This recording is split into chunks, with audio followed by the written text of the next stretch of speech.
You know what of your week. Hit the horn. It is time for tipping points and puzzle pieces. It is 71 degrees outside. It may look like it's 90, but I actually just got done doing something. So I'm a little glistening. All right. So it's a beautiful day out, but it is the best time. And I have no idea what we're in for today, but I do know that Mark attended a seminar the other day. So I'm hoping to hear a little bit about that. So without any further ado, let me bring in my partner in crime, my partner in change, the evolution, the revolution, Mark Boatwright Frost. How are you doing today? I'm doing pretty good. It's been a very weird day. And it's only 1 o'clock, right? And it's only 1 o'clock, and I got more to do. Yeah, I have been struggling with trying to get things up and running on technology today, and I have come to the conclusion, and this will go right into the program, that we have not gotten better about technology. Mhm. We have more shit than we ever had before, but the people who are running this stuff don't really understand how it works. Are you talking about me? No, well, not specifically, but I was on Patreon today. We've been having trouble with our Patreon site, and somebody signed up on Saturday, and nothing doesn't show up. Doesn't money doesn't come through. Nothing happened. Site looks fine when I go on it, and then I find out that Stripe isn't set up the way it needs to be set up, and something changed, and Stripe won't let me set up, so I ended up switching over to PayPal, and it's just like an hour and a half later, that's all I did, Oh, I and it's not understand like I don't have other things, huh? the D2 website is down and we're having hell trying to get it back up. Oh, geez. And it's been down for like 2 weeks, at least. Oh, well, I feel your pain. yeah, and it's like coming from the tech industry, I will tell you that there's a term called spaghetti code. And this Hmm. is really what it means when you unbury all of the spaghetti, and this is what the base of it means. Somebody wrote something really cool that worked, and then they left it to the corporation to run, and they went off and did something else. And a whole bunch of other people started putting stuff on it when they didn't really understand how it worked to start with, because they're not good enough to actually have written it. And then after a while, you've got this spaghetti everywhere, all from the same, pouring over the plate, pouring over the table, pouring over the floor, and it doesn't work anymore, and nobody knows how to fix it. Wow. That's a And pretty good analogy. and that's where I think everything is. I think that a whole bunch of stuff has been invented. I don't think the people that invented it, that had the understanding of it, are around it much anymore. And I think a whole bunch of people have their hands in it that don't have any idea how it works. Well, I know that happens when there are were programs that are created and then they become legacy programs and they're no longer going to be updated, but a lot of folks still use them for various reasons, like they can't afford to go to the next iteration, they don't want to go to the next iteration, or whatever the case may be. Or Microsoft for a long time, their next iteration was usually crap. It's every other one. Every other operating system was garbage. That does not seem to be, in all fairness to Microsoft, that does not seem to be the case anymore.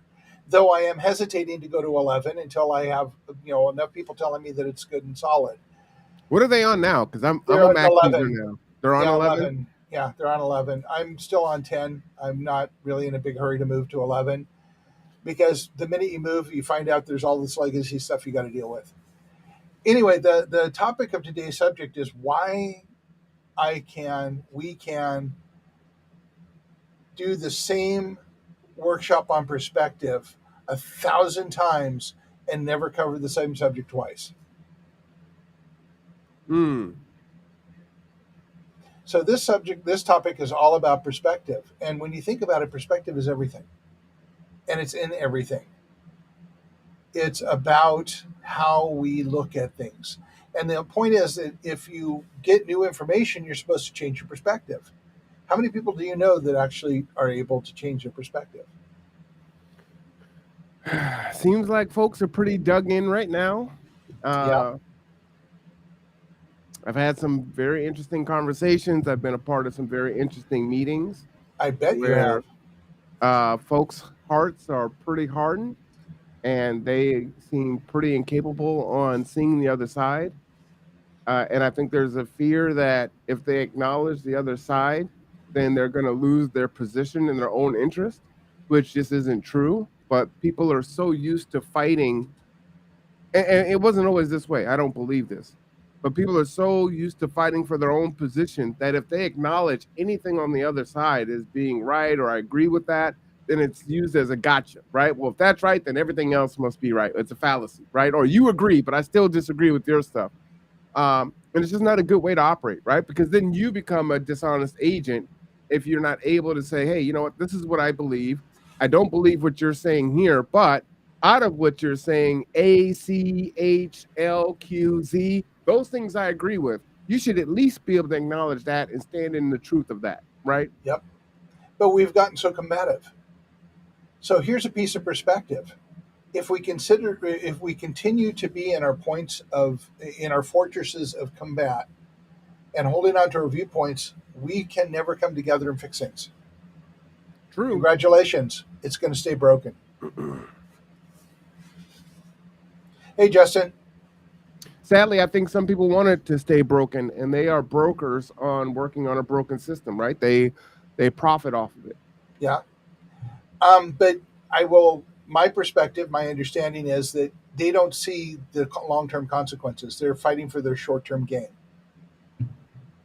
They're looking just down the road to their current paycheck and not further to the consequences to the mankind, because mankind is so big, there are no consequences, right? We can't possibly cause climate change. Oh, wait, that's new information and our perspectives need to change, right? Well, I think for a lot of folks, and even me in my younger years, is what do I care, right? I'm not going to be here, so it doesn't really matter. And in regards to my kids, you know, if I have any at that time, right, they'll deal with it, and it is what it is. Yeah, my family was, it's good enough for us, it's good enough for you, and it's better for you than it ever was for us.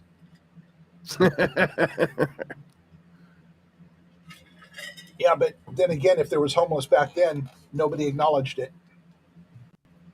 But there was. It was. That's not a new phenomenon. No, but it didn't really pop up until the 80s, above the visible line. Mm. And that's also when we got, in my understanding, my opinion, that's also when we got the not perspective, when we got the messaging that it was all about people who were drug addicts and crazy. The reason it popped up in the 80s is that Reagan and the Republican Congress closed the publicly funded mental hospitals and let everybody out. That was in the 80s? Yep. Really? Yep. So I remember being in Berkeley. I lived there for several years, and I was on Telegraph Avenue at this great little place called the Soup Kitchen. And the food was phenomenal, and it was just a really good place to go eat. I was sitting there with, I think, my girlfriend at the time, and a woman came in and grabbed the pancakes off of Christine's plate, and just like said, "These are mine," and turned around and walked out. I mean, that was like my first real awareness of that kind of in your face kind of. Wow. What at that time I would term as crazy. You know, it'd be cool if you did a history channel and you just went and took a little topic like, hey, during the 80s, Reagan did this, and just talk about that and just provide some documentation. I think that would be fascinating. I would listen to that podcast all day long. Yeah, I might just do that. But this last book the last little booklet I put out, kind of spurred me on to go back and finish my book, which is going to talk about perspective. Okay.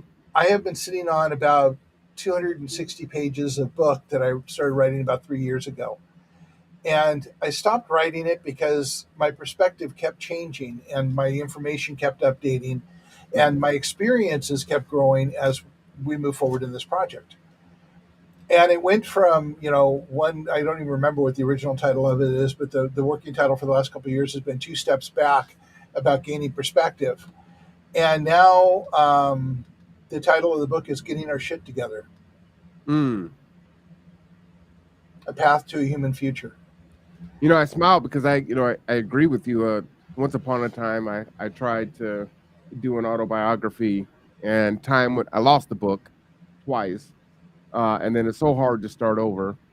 And then things change. Your life is different. You see things differently, and yeah, I get exactly what you're saying. I was smiling when you said that.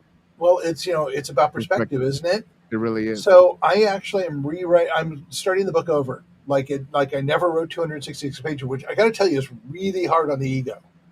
Really hard on the. I did all this work, yeah, but it was verbose. It didn't get to the point. It was talking about partially understood stuff because I knew it needed to be said, but I didn't know how to say it.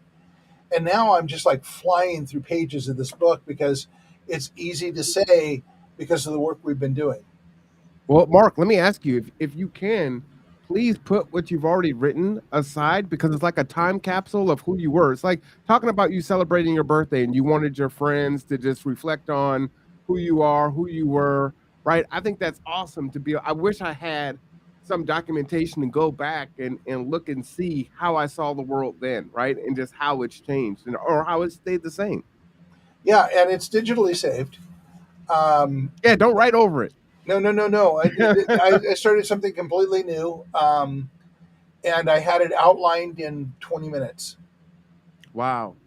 And now I finished writing the introduction. I'm into part one of it. I will be done with it this year. It will be published this year. Okay.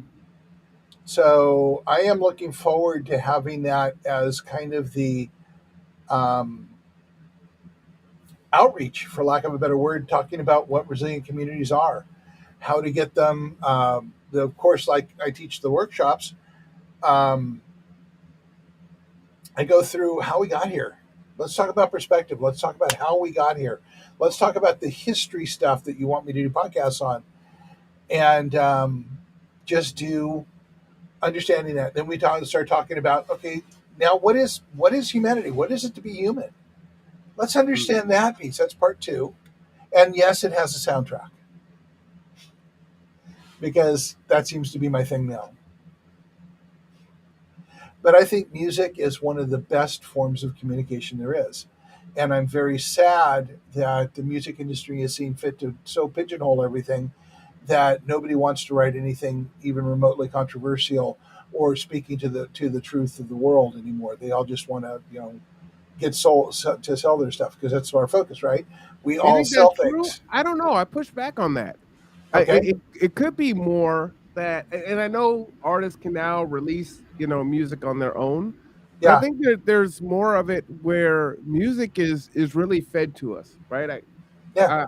I'm going to be doing a podcast soon on the state of hip hop and rap and who controls and influences the style, right? We have our conscious rap like Public Enemy and KRS-One and Common, and we're in the drill rap era, which is very deadly and dangerous. And why is that allowed to feather through to the top and rise like cream? But things where people are speaking positively isn't consumed. It's not promoted, right? And I think there's some of that element in there. This just occurred to me, and again, we're talking about perspective, so I'm going to put this in terms of perspective. I was talking to Terry yesterday about Dee Schneider of Twisted Sister. Wow, of Twisted Sister, because I was listening to "We're Not Going to Take It Anymore" song, and I don't even know if you know who they are. Um, Is but Pat Benatar the lead singer? no, Oh, Dee Snyder is. And back in the days of Tipper Gore and Al Gore and the whole music is the devil creating the evil in children and promoting violence and all of that. And Dee Snyder went in and basically uh, talked to Congress and just laid it out, saying, "No, it's not." As a matter of fact, our songs don't say any of those things, but there are songs that do. Mm-hmm. And the point is to have it as a media to communicate and discuss and everything else. But I think since then, which is my point, it has actually gone more that way because of the corporate influences about what sell and the shock value of selling it. On the other Mm-hmm. hand, YouTube has blown up with independent artists. Um, though I will tell you through my experience with it, most of them are copying other people's music, and or not copying, but covering other people's music as opposed to coming up with anything original.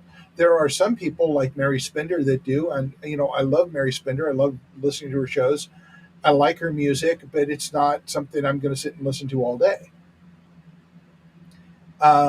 So I'm looking for artists that make me feel like Crosby, Stills, and Nash did, like Creedence Clearwater did. I'm not looking for copies of them. I'm looking for people that write songs that resonate with me, that speak about our lives in a positive way, like the classic rock era. A lot of the classic rock era did. Mm-hmm. Well, you know what? And again, from I'm making an assumption on on my perspective on this. I think another reason is we're in a microwave society, right? It would take forever for an album to come out, and artists would rewrite and rewrite and rewrite the lyrics until the song was perfect to them before they released it. And now, you've got all this AI that can create. Thank you so much. That can create this stuff, and I've got a beat, I've got the hook, I can AI can even write the lyrics for me and rhyme the words, so I can crank out songs like that. And does it really have that? It doesn't have that same feeling in the gut, or that stirs you or moves you to tears, or triggers memories or things like that. I think some of that's eroding. Would you agree with that? Or, yeah, and or that it calls to action, or points out the things that I mean. One of the songs that resonate with me from my past is Crosby, Stills, Nash and Young, Ohio. Have you ever heard that song, or do you remember it? So I don't know artists and I don't know names of songs, but if you play the song, I know the song. Okay, it was about the Kent State shooting back in the 60s, 70s, the 60s, I think, where National Guard shot students at Kent State during a protest. And "Four Dead in Ohio" is one of the lyrics of the song. I wasn't even alive back then, so yeah. If I So heard the song, maybe I would know it. I didn't even know about the Kent shooting in Ohio. Kent State shootings. It was there were a lot of over the top responses to the protests of the 60s. And Kent Mm. State was one of them, where several students got shot. And it's like their shooting live ammunition was screamed out by in the videos of it. It was a very powerful time, and we've forgotten about that. And things that are happening, injustices that are happening today, are screamed about in protests, but nobody's writing songs about them that get airplay, that get into people's consciousness. So that's something I would love to find, and I think that songs and music can change people's perspective without them feeling like they're giving up something. Hmm. It's a way that people can embrace new concepts and new ideas. Well, how do we go back to that? Yeah, I've been Can thinking we? about that. I mean, huh? Can we? I don't know. Not with our current corporate structure and limitations. Billy Joel, you know who Billy Joel is? Yes, I do know who Okay, Billy Joel Billy is. Joel is. Billy Joel did I bought a CD pack from Europe that included of Billy Joel's music, that included a CD about him just talking to students and noodling on the piano at Princeton University. Mm. And one of the things he said stuck out to me. There's a lot of things he said, like the Beatles could not get a recording contract today. And this CD was released in the 90s. Wow. The Beatles could not get a recording contract today, the way the industry is set up. I mean, just think about that. That kind of blows your mind. Well, that just goes to my point, right? Of the state of hip hop or rap Yeah. today, right? Yeah. He said that, back in the day when he got his start, people could throw stuff against the wall and try it, and everything would get played, and people could hear a wide range of music. There weren't stations that were just rock and roll. There weren't stations that were just country. People played a little bit of everything, and I remember those days. I remember listening to the radio and hearing, 38 Special, which is kind of a country crossover. Alabama, 38 Special, Leonard Skinner were on the same stations that I heard Metallica, not Metallica back then, Led Zeppelin, the Beatles, Rolling Stones, and a whole range of music. Everybody played everything. I mean, Captain Tennille were played with, would be followed up by, Black Sabbath. It was kind of a cool. Everything was there, and there was no pigeonholes. So you had to. And when you think about it, this is how we get separated into our own places. We get pigeonholed and pigeonholed and pigeonholed until we have to identify with what's in our silo, or we're not okay. Mm-hmm. And the thing is, we got to knock down those silo walls and embrace everything. Hard to do. Well, that's why, we're doing it, isn't it? Because we do the hard work. Absolutely. Yeah. I mean, the fact is, it is hard to do, but it's taken thousands of years to get us into this place, and we have less than 100 to get out of it. Well, again, How's that for some perspective? Well, I get it, but like a lot of folks, I'm not going to be here. So. Yeah, but Layla is. Yeah. Oh, I said like a lot of people, not like me. Yeah.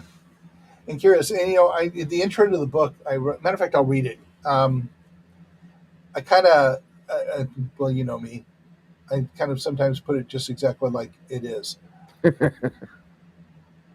Okay, so to start, you need to understand that there is no, and there are bullet points, one right way, no silver bullet, no solution that does not involve you doing the work. Are we clear on that? Good, because we need to get to the point where we can move forward together.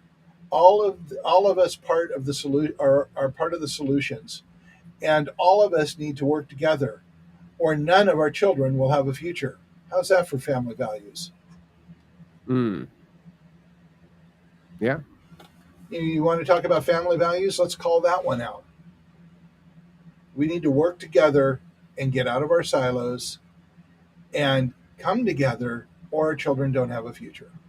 Well, let me ask you this. What about, because everyone doesn't have children. Right. So, hey, I don't have any kids, right? So what is the appeal to me?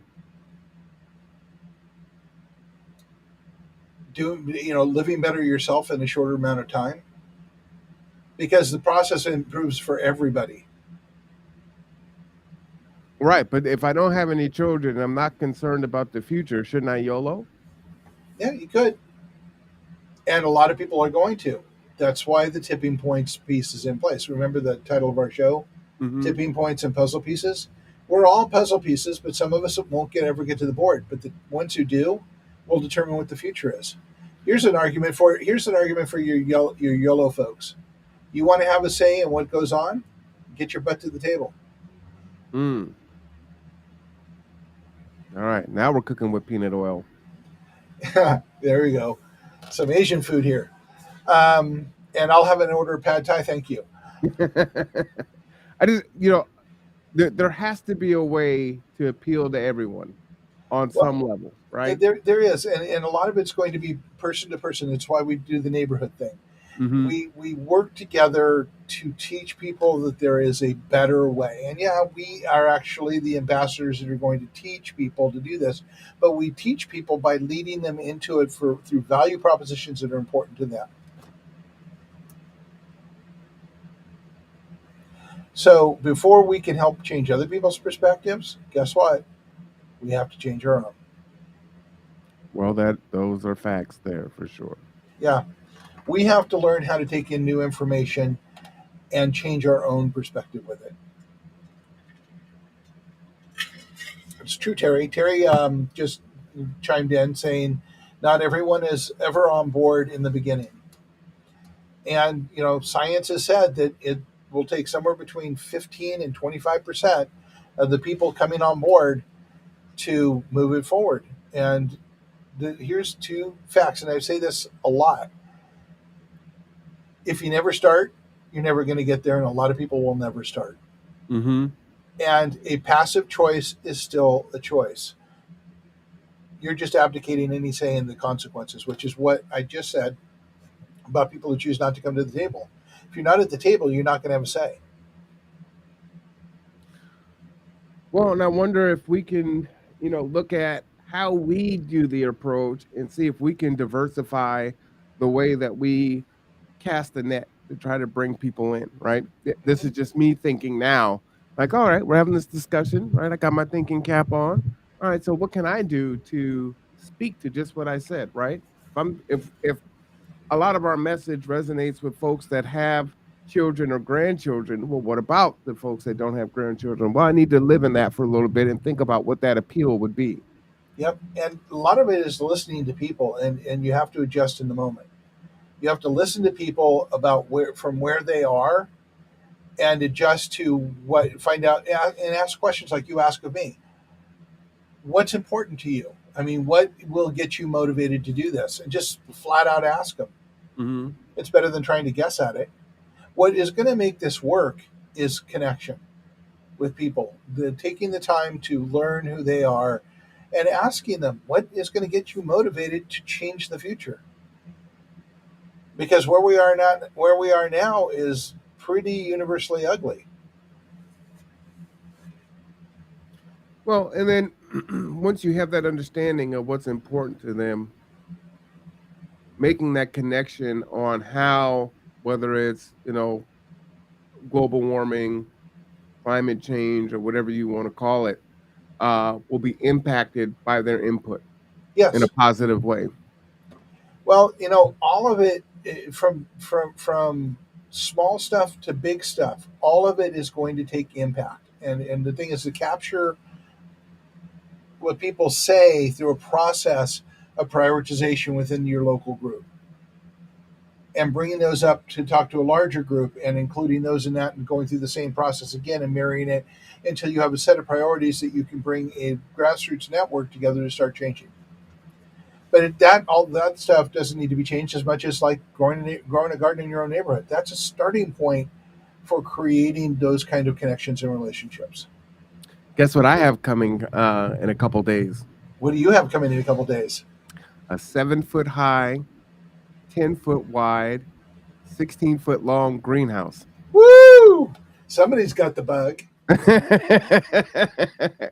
Well, so as everyone knows, I'm growing my kale, and we had that hot streak last week, and my kale ain't looking so hot, so I need to protect it a little bit more. And I definitely want to grow throughout the winter. So, and it was only like $180. So compost in the middle of it. Compost in the middle of it? Yeah, dig a little trench down the middle of the greenhouse, and put your coffee grounds, your food waste, some hay and some stuff in there, and compost heats while it goes through its process. And you get two benefits of it. One is the compost will become the soil supplement for next year's gardens, and in the winter it will create heat to keep things growing in the greenhouse. Okay. So the plan is to obviously eat from it and maybe have some for the neighbors, but use that food that grows in that house, because it's a pretty large size greenhouse, right? For the food that we provide down on ML King and other areas for the unhoused. So that's the plan. Yeah, and we've got tons of cherry tomatoes popping up now. I think we're on like our 5th or 6th harvest. We've given a bunch away. We've eaten a bunch of them. I'm making a lot of pasta salads with tomatoes in them. Mm-hmm. So yeah, it's good. And people are starting to give me zucchini again, and I'm using that for different things. Matter of fact, zucchini makes a really good lasagna. Yes, it does, actually. I haven't had a zucchini lasagna in years, actually. Yeah, I like using it as the noodles for lasagna, and I make zucchetti by parsing the zucchini into small noodle-sized pieces. You don't cook the noodles in this case because they're just strips of zucchini, but you add sauce to it just before you serve it. What'd you call me? I call it spaghetti. Zucchetti. So yeah, it's all things that you can do, and we learn as we get more vegetables locally, we learn different things to do with them, and all of us have our thing. For me, it's like I'm not a big fan of eggplant, but I'm trying to think if there's some place I can go and go with that and make something in eggplant that I'll actually enjoy. I don't know what I had. It was at a restaurant,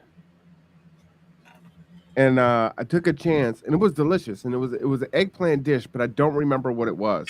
But it was phenomenal. Yeah, I haven't had that experience yet. It's one of those things.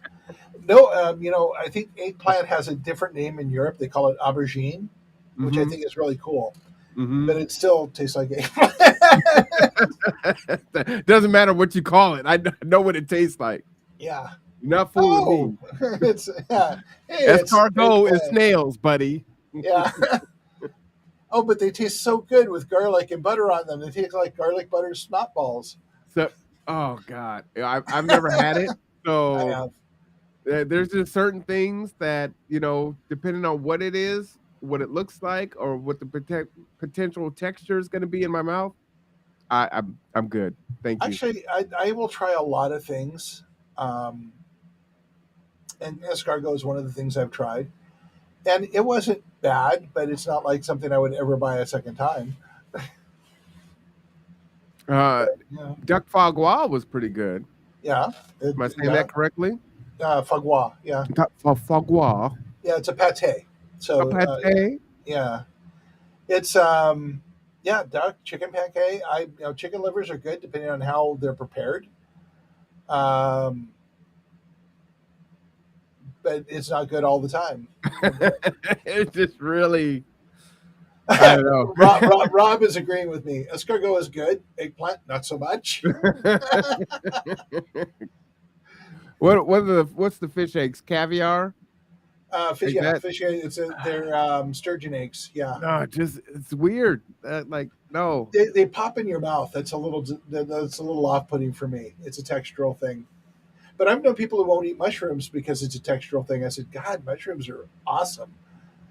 I love mushrooms. Like my brother used to work at IHOP, and they would say MOP, right? Mushrooms, onions, and peppers. So I would get my omelet that way.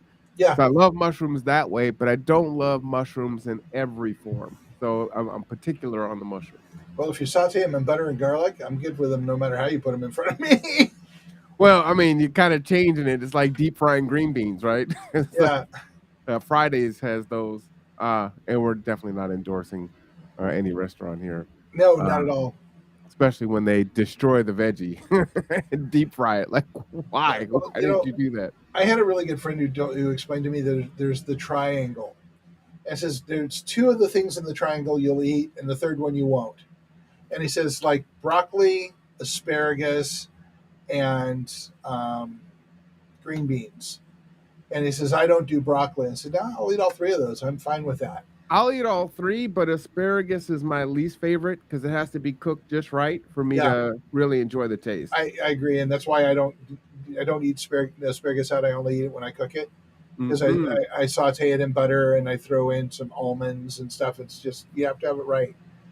The one thing I won't eat, I mean, I'll even eat eggplant sometimes, but the one thing I just cannot eat, I can't get past my lips, and is lima beans. Never been able to do it. Oh, I love lima beans. Oh, you can have all mine. Lima beans are great. I loved lima beans as a kid. There's just something Yeah. about the taste of a lima bean that's just really good. It's good that somebody likes them because that means somebody's going to eat them because I can't. It was navy beans for me. My dad, we grew up poor, and there were a lot of us, and he would make just big vats of navy bean soup, and it was just the grossest thing. As an Yeah, adult, I like it, but oh god, yeah, and Rob is saying that Stephanie makes roasted asparagus. I haven't had that. That'll be an interesting thing to yeah, try. that's pretty good. Well, we are way off the rails on But perspective. You want to try to get but back on the yeah, train tracks here? let's get back. We started talking about food, and there we Oh, go. we took a side road, And the kind of went scenic down. route. But food is all about perspective too. Hmm. Escargot is considered. a high end restaurant thing. But escargot started in the farm. It started with poor people eating snails because they were readily available. Is it certain snails, or can I just go out in my garden and? Average garden snails, as far as I know. Yeah. Okay. Yeah, Continue. yeah. So it's a matter of perspective is what you think it is. There's this wonderful movie called Mr. North with Anthony Edwards and Harry Dean Stanton, Laura McCall, and there's a moment. It's about 1920s Newport, Rhode Island, and Newport, Rhode Island is a really she place in the 1920s pre-depression. Mm-hmm. And so the perspective from his perspective, this character is a English butler in the high end homes, and he's well sought after. He's very well paid for that. And there's this kid who teaches who just came into Newport, Rhode Island, who's very well educated and tutors children for their tests, and they become friends.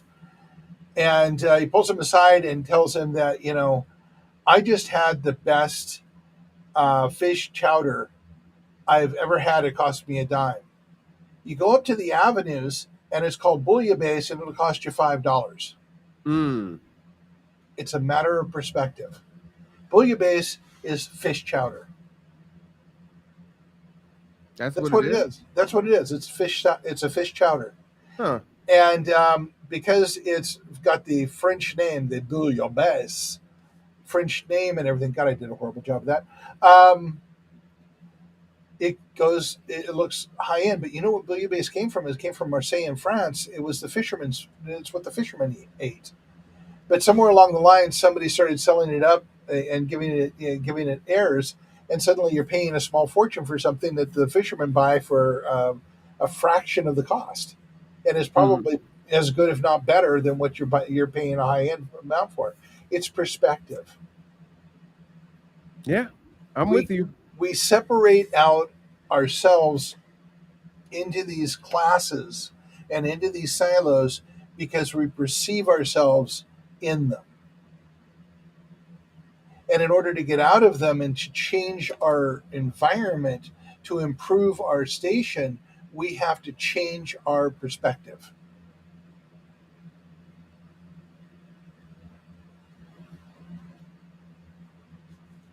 And we can change it by limiting it, or we can change it by embracing information and finding out that maybe we're wrong, and that's okay.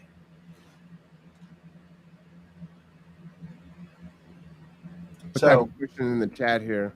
Have you okay. changed? So, what have you recently changed your perspective on? How much time do we have? I mean, my perspective changes almost minute to minute as I learn new information, and I'm constantly seeking new information. Well, maybe I should change that. Something that you were staunchly, or just you had the opposite viewpoint on, right? That's something that's easy for you to kind of change your perspective because of lack of knowledge or something like that. But something you were like, no, I don't agree with that. And it's like, you know what? You won me Well, over. you know, we're seeing a shift in perspective now, and I can't really talk about it on the show because we don't talk politics here, and I don't generally talk politics in general anyhow. But I'm watching an interesting phenomenon happen as people are shifting their perspective on a person who everyone was behind for a long time. And again, I don't talk politics, and I'm not going to share my thoughts one way or the other. But Mhm. there is a movement of perspective shifting within one of the parties that is pretty astounding, and it's interesting to track how that's going on and where it's moving to. I'm fascinated to see where it goes to in the next election because it's shifting pretty quickly right now. All right, I'll tell you one that's really personal. Okay. And so I do not care for drug dealers. I really have an issue with drug dealers that prey on the most vulnerable in our community. And the rock the block folks operate from a space of love, right? And some of them have previously uh, participated in those behaviors. And so while they are wildly different people now, at the time, right? That would have been my perspective, right? And that is kind of my perspective. But what they've been sharing with me is, everybody is in pain, and everyone needs love and opportunity and chances and whatnot. And so I'm having a difficult time trying to reconcile, um, trying to love through someone's behavior and have conversation and patience versus the potential harm that they're currently doing. And I'm open to looking at it in a different way, right? And part of what I feel like I need to do in this space is I don't have a background in addiction. I'm not trained in addiction. I haven't gone through addiction. I work with folks that work with people that are suffering from addiction. I work with people directly that are suffering through addiction, but I'm not trained in that. And so that's very difficult for me to reconcile, right? But what I'm really interested in is what is gonna work? What is the most high impact practices that we can deploy to help everyone get out of this situation, right? Because the macro thing would be, how are drugs that are coming from outside of our country getting in to our little town of Bremerton? Uh, because that's really, to me, the main thing, right? These things are coming in, and there's this big infrastructure that we can't dismantle, but we can handle and hit the problem head on. So this is one So, thing that I'm struggling with right now. so I have a very similar story, and then we'll get into talking about that specifically. Mhm. Several years ago, I got rear-ended in a very bad way, and it took me 3 or 4 years to get right. During that process, I did a lot of physical therapy, um, and I was talking to the massage therapist that was working on my neck, and we were talking about, and I said, I just don't get the whole drug thing. I just don't. And he said, well, let me put it to you this way, and this shifted my perspective almost immediately. Over the years, it has informed a lot of the work that I do. So we do not um, we do not live in a world that supports our humanity. You've heard me say the same thing. So drugs, cell phones, all of the escapism are coping tools for that.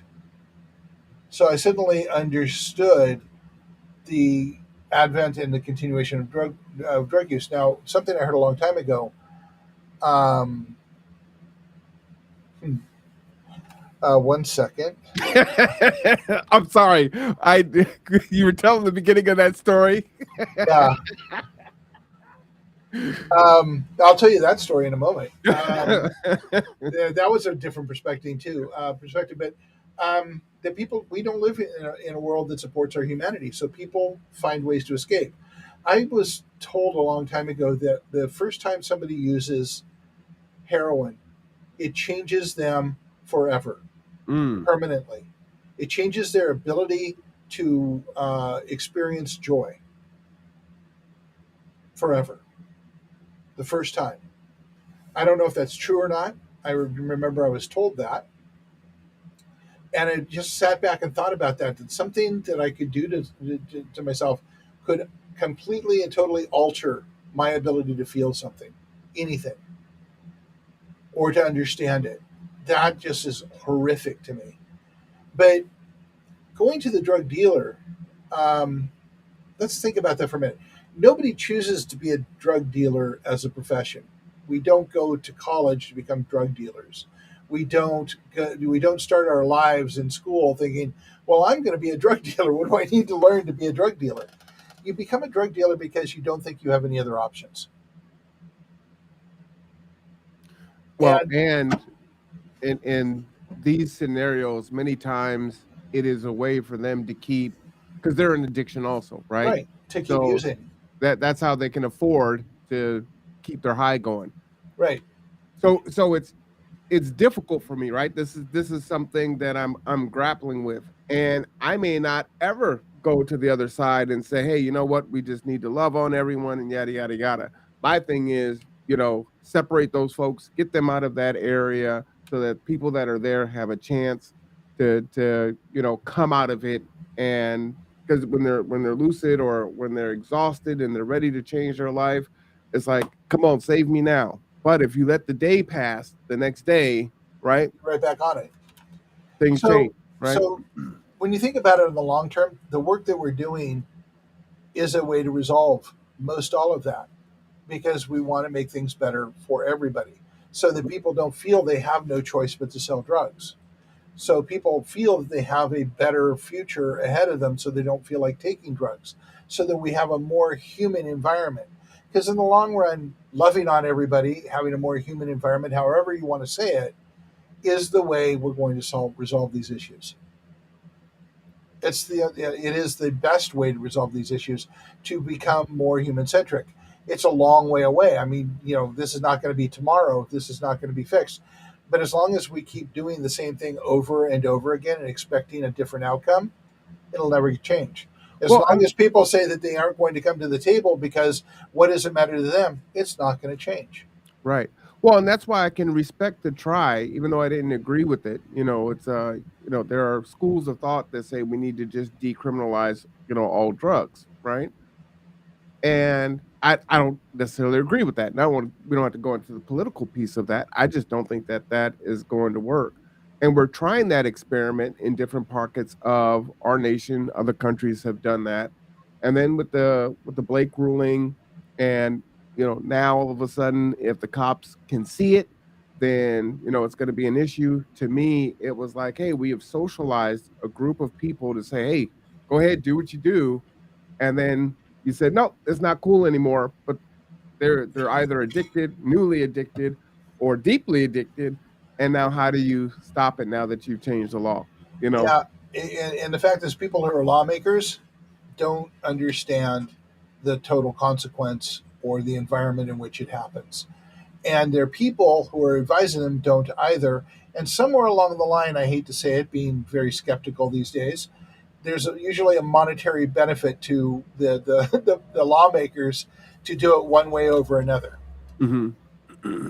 And as long as that monetary benefit is inherent, we're going to continue to do these things. Well, as an aspiring lawmaker, I'm trying to delve in and be open minded in it. And to your point, you talk about it all the time, right? What's the definition of insanity? Trying the same thing over and over again is not working. Whether I agreed with that particular perspective or plan or not, I can respect the fact that it was like, okay, let's try this and see if it works. And you don't give up on it right off the bat. You try to modify it based on, because you do something, right? It's like you're testing, right? This is experimentation. You're trying something based on research and education. You try it for a little while. Okay, this is working a little bit. This isn't. All right, let's tweak it a little bit more. Let's tweak it a little bit more. But we can't be so dug in that we can't say, hey, this is a failed experiment. We need to turn the other way. Whatever that is. So, This is the example I'm using now, but it's with all things. and I agree. There, in all things that we're going to do is trial and error, but we have to have a larger group of people putting input in before we make those decisions.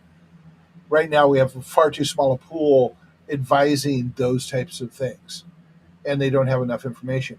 But I have a question for you. You have Sure. an issue with drug dealers. What do you think about doctors? Uh, with like prescribing drugs. Yeah, the So over prescribing opioids, and now there's like two movies out about how that happened. so I believe that it should be illegal for pharmaceutical companies to go and lobby and wine and dine these physicians and get them to peddle their drugs and market their drugs, so that and they're getting kickbacks, right? Mhm. In order to make this mainstream, right? And they're and Right. they're they're profiteering off of it. Yeah, I think that is tremendously dangerous. And yeah, in that regard, I think they should be treated well. And no one is really treated harshly now. But in on that side, you've got money, right? So it's like, hey, there's a class action lawsuit. So I've got, and let's make it in dollars we can understand. I've got $100. I'm going to fine you $1, right? Well, if I'm going to make $99, am I going to keep doing it? Yeah, because I'll pay you the dollar, right? That's just the Right. tax for doing business. So until you say, you know what, we're going to tax you $99, or we're going to throw you in jail, or we're going to remove your ability to do this ever again in life, then you're going to continue to see that. So, And we're not seeing any legislation that way because the pharmaceutical companies have got one of the largest lobbies in the world. A lot of money there. oh, to that end, I think I was watching Valuetainment. Not a big fan of him personally, uh, big financier type individual. He was talking about the death of cable TV, right? And network television. And the fact that it stays alive is 75% of their revenue comes from pharmaceutical marketing. Oh And my if God, that the was stupid ass commercials. right, but if that was made illegal tomorrow, it would die all the way. Yep. And it was like, you know what, you're absolutely right. Yeah, I remember the I remember a commercial I saw years ago, and I don't tend to watch anything that has commercials anymore. Um, about it was a Viagra commercial, and there were or Cialis, one of those, and there were two people on the top of a hill in a meadow in bathtubs holding each other's hands. And I'm like I looking at remember this that going, commercial. I'm thinking, people get paid to think this shit up. I'm just But like, you wow. never forget it, right? It worked. You have never forgotten that commercial. No, because it's one of those symbols of how stupid can something be and be considered viable. Hmm. Rob says, through the work we do, I have changed my thoughts on mental health, addiction, and the cause of homelessness. Mhm. Homelessness is not drugs and craziness. There is an element of that there, and a lot of people become that as time goes on, because if we aren't living through life well to start with, and we start taking drugs to escape, and we start using other means to escape, when you're homeless, that's everything on steroids, everything way more extreme. So it's not it takes an extraordinary person to come through that with any kind of balance. Well, from a historical perspective, you were educating us on Reagan, right?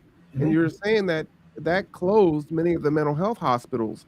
And so we see a lot of mental health that is out on the streets, that maybe there's drug addiction that's there, but the mental health component was there first, right? That was.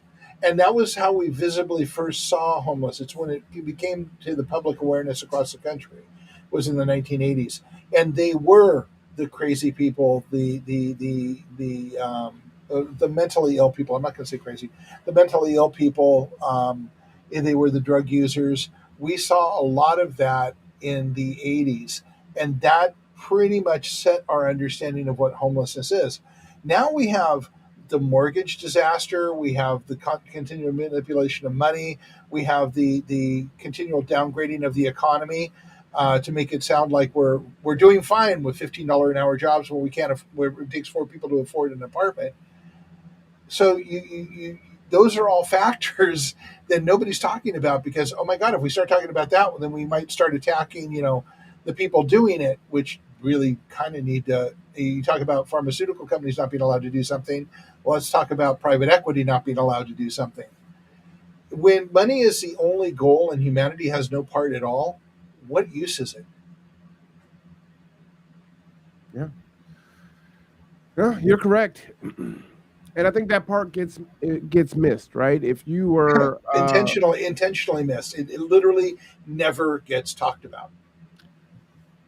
well, it doesn't get talked about, and I think let's say you are experiencing the negative impacts of homelessness, and you are a housed individual, and you're seeing drug use or whatever, and you've got family, you've got kids, right?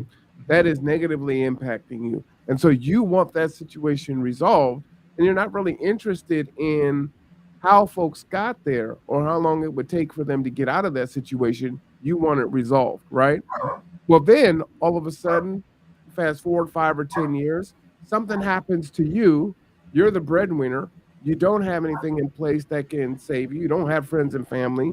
You go, or maybe you exhaust that relationship, right? Because you lose your place, you downsize, you see it. That's why all these storage units are all over the place, right? I Yeah. downsize, I put everything in storage. I go and I stay in a smaller place. Then I go out and I stay with a friend or a relative. Then I'm couch surfing. Now I'm living in my car. Now I'm on the street, right? And in all of that happening, the relationship, my credit rating is messed up. My rental history is messed up. I need first, last, and deposit. I need 3 times the rent. And who's going to rent to me because I'm a risk, right? So now, how do I get back out of there? Then you say, well, go in KCR or go to one of these other resources. Who It's have like, no that's all well and resources. good, but there's only a finite amount of housing stock that is open and available to take chances on folks in that way, right? And many times there's nothing. So folks are just waiting, right? Think about how long it takes for people to get Section 8. It could take a decade for you to get called in order for you to get a Section 8 voucher, Well, we right? both know somebody who was struggling to get the paperwork done so that they could get an apartment. And so you still have the issue. I have a fiduciary duty to my family and myself to keep us safe. So I can be empathetic to all that, but I still need that to be dealt with. And so So, then it becomes a thing, then you need to change your perspective, right? thank On you. and then also get involved on, well, what can we do as a community, as a society, as a city, as a county, as a state, as a country to end this, So right? let's go back to 46%, probably closer to 48 now percent of people in this country are one paycheck away from living that scenario. Mhm.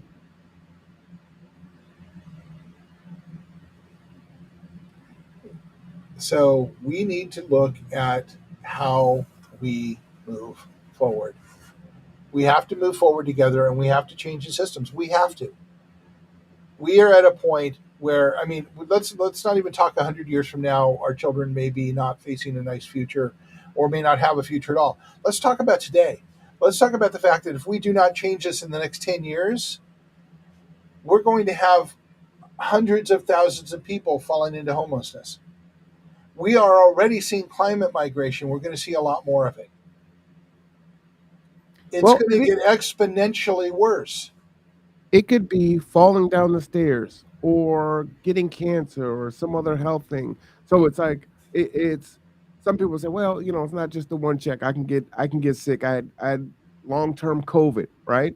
And it exhausts your savings. And now you find yourself there, right? Yep, There's so many different ways. And we work with families on a daily all the basis time. that did everything they could. They did everything right, quote unquote. I hate that term. Uh, and they find themselves in this situation, and there's nothing there to pull them out or stabilize them from even falling all the way through. Right? They've expended all that. So there's a lot of things to talk about and adjust and change our perspectives on, and we need to do it simultaneously at every level. Right? We can't Yep. just start at the bottom. You got to work at the bottom, work in the middle, work at the top, and do all the things all simultaneously. And there's a space for everyone because your puzzle piece may be writing, right? It may be advocating, could be boots on the We ground, we right? have we have a lady who's joined up on our team who is printing out the books that I wrote, the document I wrote, and handing it to people, and people are coming on board. I've got people now telling me that I had somebody message me on Facebook telling me that the Patreon doesn't work and they're ready to start donating to us. Mm-hmm. And so I had to go and figure out what the deal with that was. And it's like, it's difficult. So I think we're at the last word, Marwan. What do you want to say? Last word. Well, This let's week. let's each take a last word. All right. So my last word would be challenge yourself on a perspective that you're dug in on and analyze why you're so dug in on it and look at the other side. Uh, when I taught negotiations at the college, one of the things, the concepts is looking at who it is you're negotiating with and looking at it from their perspective, right? What are their interests? What are their pros and cons? What is it that they want? What are their deal breakers, right? Because that's going to be a better negotiation. And the best negotiations are win-win, not win-loss, right? So that's what I would say is really look at the other side there. And don't be afraid to agree with someone else's points that you're typically in opposition with, thinking that they're going to use it as a gotcha. Live in your own truth and um, be confident in that, right? If they try to weaponize that or use it, don't worry about it, right? Don't worry about it. So, to add to that, I would say that I challenge you to look at the beliefs that you hold as firm and see if there's not information. Just choose one and see if there's not information that contradicts what you believe, Mm. and be open to being wrong. Because when you are open to being wrong, you learn new things. You learn new things, you grow, and you have more tools. And it doesn't mean that it's just going to be some kind of free for all because you're like, okay, you know what? Maybe we could try it this way, or it could be a little bit of this. We're always so fearful of if we acquiesce and give in even a little bit, the pendulum is going to swing too far in that direction, right? When it just needs to move a little bit. Uh, don't be fearful of that. It's not an all or nothing. Doesn't have to be. Nope. And we just got to keep finding those people that share that same view and bring them together because the answer is in the middle. Yep, it is. So be open, love when you can, practice compassion. Absolutely. Terry says, thank you for sharing, Rob. Terry gets the last word today. Mm-hmm. All right. I hope that you have enjoyed today's episode on Perspective. This is Tipping Points and Puzzle Pieces, episode number 78. As always, you can catch the podcast on YouTube, both on the Conduit and the Conduit Podcast Show. And on the Conduit, it is set up as its own podcast, so you can just go straight to the playlist and listen to it to your heart's delight. Keep in mind, change is going to happen only if you get involved in it.